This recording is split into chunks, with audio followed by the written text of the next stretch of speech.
Instructional designers can add sound clips, narrations, and music to their presentation by simply importing them directly to their slides. You can add audio recordings, narrations, music, and even sound bites to your PowerPoint presentation by simply clicking the Insert tab on the ribbon and choosing Audio on the right-hand side. From the drop-down, you have an option to choose Audio from File. If you're on a Mac, you'll have Audio Browser available to find local audio files, or you can choose Record Audio. When you choose to record audio, a red button will appear. You just simply click the red button and begin your recording. Once you're done, you choose the red button again, and you have 3 options.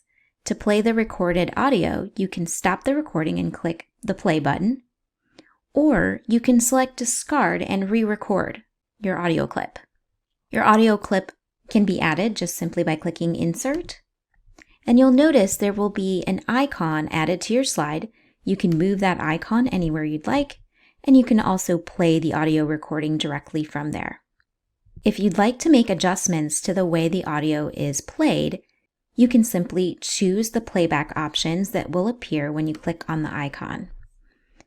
On the top, you'll see playback settings. For automatic playback, you can select the audio icon, and from the playback settings, you'll see a drop-down under Start that will allow you to either choose to have your audio played back in sequence as you click through the slides.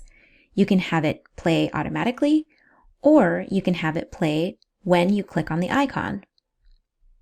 You can choose to play the audio across all the slides instead of one slide by checking the box that says Play Across Slides.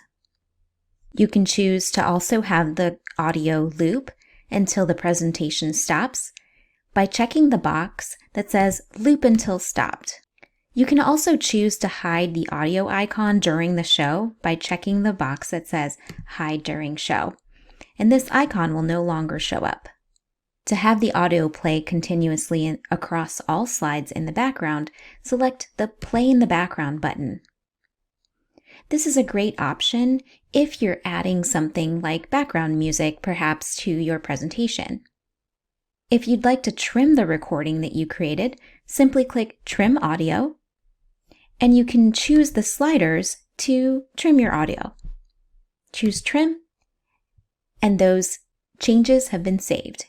Once the audio settings have been updated, you can opt to record the slideshow and export the file as an MP4 video file.